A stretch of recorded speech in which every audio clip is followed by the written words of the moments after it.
우리가 외국어를 배울 때 듣기, 읽기, 말하기, 쓰기 비율을 어느 정도 하면 적당할까요? 이 영상을 끝까지 보시게 되면 여러분은 그 비율을 이해하게 되실 겁니다. 자, 여러분이 외국인하고 가정해 보세요. 여러분이 한국에 처음에 오게 되었습니다. 그리고 한국어를 배우고 싶어 하게 되었죠. 그러면 어떤 것을 배워야 될까요? 여행 때 바로 써먹을 수 있는 표현입니다. 안녕하세요. 이거 얼마예요? 화장실이 어디 있어요? 등등이죠. 한국 사람에게 도움을 받아서 이 표현의 소리를 듣습니다. 그리고 연습하죠. 안녕하세요. 이거 얼마예요? 이렇게 말이죠. 제대로 연습하려니까 한글을 읽어야 될 필요성을 느낍니다. 그래서 기억니을, 뒷글, 니을, 아이우에오 등을 배웠죠. 글을 조금 인식하게 된다면 안녕하세요는 말을 더 잘할 수 있게 됩니다. 발음도 이전보다 나아지죠. 그리고 다른 표현도 이렇게 배웁니다. 한국에서 지내다 보니 한국인 친구들을 사귀게 됩니다. 그리고 말해야 되는 표현이 늘어나게 되죠. 안녕하세요. 저는 누구입니다. 저는 어디에 살아요. 이렇게 말이죠. 여러분이 영어를 처음 배울 때 마찬가지였습니다. How are you? Hello, good morning, good afternoon 이렇게 말이죠. 이런 표현들을 배울 때 우리는 문법을 배울 필요가 없었습니다. 그 표현 그대로 우리가 그대로 연습했을 뿐이죠. 이처럼 우리가 기본적인 표현을 배울 때는 문법을 공부할 필요가 없었습니다. 문장 통째로 배우게 되고 그리고 문장 속에 있는 여러 단어를 같이 배우게 되었죠. 여러분이 아기 때를 생각해보죠. 여러분이 한국어를 배울 때도 아빠 엄마가 아빠 엄마 그리고 밥 먹었니? 배고프지? 이런 식으로 말이죠. 그때 아기였던 여러분은 여러 표현을 아무런 공부 없이도 계속 반복적으로 들으면서 배우게 된 거죠. 이런 능력이 청소년 이후에는 사라져버린 것일까요? 아닙니다. 그대로 여러분은 가지고 있습니다. 어떤 누구라도 여러분이 그 같은 상황에 빠지게 되면 아빠 엄마가 우리에게 그 언어를 가르쳤듯이 여러분도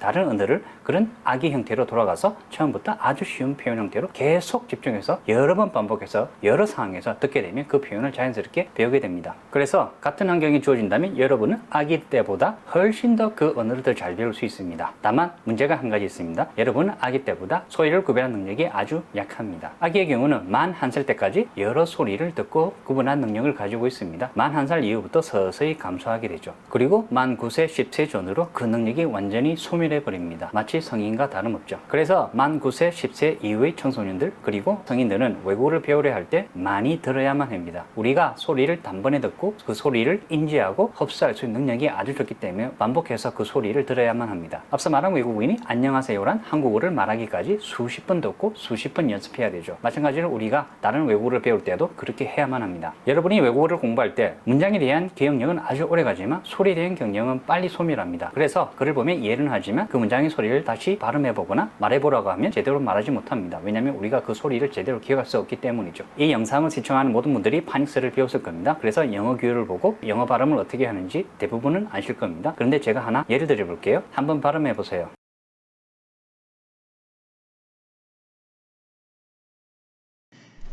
Pneumono-ultramicroscopic silicovolcanoconiosis.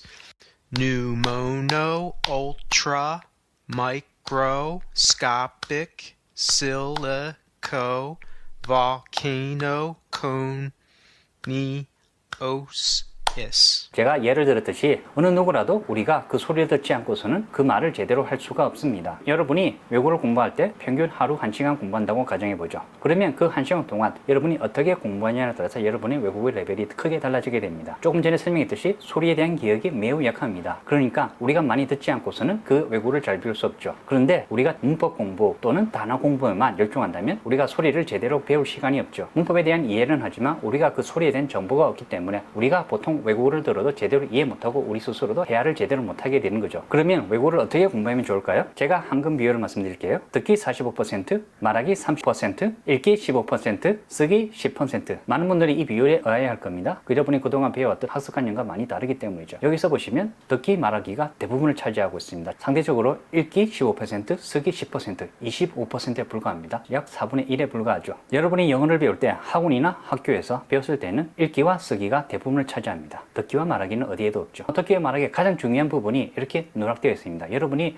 아무리 16년간 영어를 배워도 영어를 제대로 못하는 게 이유가 여기에 있습니다. 지금부터라도 여러분의 공부 방법을 위와 같은 방법으로 바꾸시면 됩니다. 그리고 이 비율에서 듣기와 읽기를 동시에 하시면 됩니다. 그래서 듣기 45%, 읽기 15%, 총 60%가 되죠. 말하기 30%, 말하기는 반이 됩니다. 그러니까 읽고 듣기에 많은 시간을 할당하고 말하기는 그의 반을 차지하는 거죠. 총 90%가 됩니다. 10%는 쓰기 부분인데요. 초기 부분에서는 이 쓰기 부분을 무시해도 됩니다. 이렇게 함으로써 외국어를 아주 잘 배울 수 있게 됩니다. 여기서 듣기와 읽기를 별도로 하셔야 됩니다. 듣는 것에 치중하고 그리고 읽기만 15% 나중에 따로 하는 것이죠. 읽기를 할 때 원서를 큰 소리로 따라 읽는 것도 스피킹 연습에 도움이 됩니다. 단순히 들으면서 글을 읽는 것과 스스로 글을 큰 소리로 읽는 것은 아주 큰 차이가 있습니다. 이렇게 듣기, 읽기, 말하기, 쓰기 비율을 제가 말씀드리는데 이 비율은 일반인들에게 아주 적합한 비율입니다. 지금이라도 단어 외우기, 문법 공부에 아주 큰 비중을 두고 있는 학습자라면 이 비중을 줄이시는 게 좋습니다. 그리고 듣기, 말하기에 더 많은 비중을 두세요. 초보자가 학원에 가서 문법을 듣거나 인강을 보는 것은 그 언어를 이해하는데 아주 조금 도움이 될 뿐 단기적, 장기적으로는 크게 도움이 되지 않습니다. 기본적인 의사성력이 갖춘 상태에서 문법을 공부하는 것과 아무것도 모른 채 문법을 공부하는 것은 아주 큰 차이가 있습니다. 아무것도 모른 채 문법을 공부하게 되면 그 효과가 매우 낮게 되죠. 이렇게 효율적으로 배우게 되면 장점이 있습니다. 대부분 1년 이내에 외국어를 배우는 것을 포기하고 맙니다. 왜냐하면 큰 향상이 없기 때문이죠. 그러나 제가 말씀드린 비율대로 공부하시게 되면 상당한 향상을 거두게 될 겁니다. 감사합니다.